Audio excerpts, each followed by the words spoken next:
दरम्यान शिवसेना उद्धव बाळासाहेब ठाकरे गटाला काँग्रेसमुळे 9 जागा मिळाल्या। आमदार नितेश राणे यांनी असं म्हणत संजय राऊतांना टोला लगावला।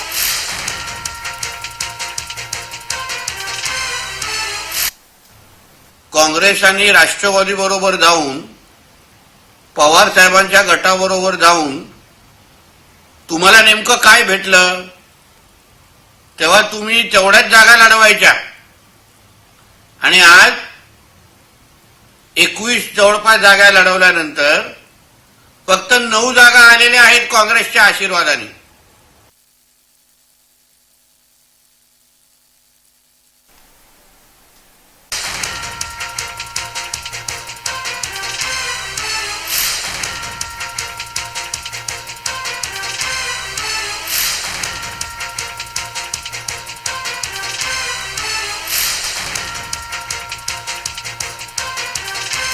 आमदार नितेश राणे यांनी या संदर्भातलं हे महत्त्वपूर्ण वक्तव्य केलेलं आहे की शिवबाटाला काँग्रेसमुळे 9 जागा मिळालेल्या आहे। या लोकसभेच्या निवडणुकीमध्ये ज्या जागा शिवबाटा गटाने जिंकलेल्या आहेत त्या काँग्रेसमुळे त्यांना मिळाल्या, असं म्हणत राऊतांना नितेश राणे यांनी टोला लगावलाय।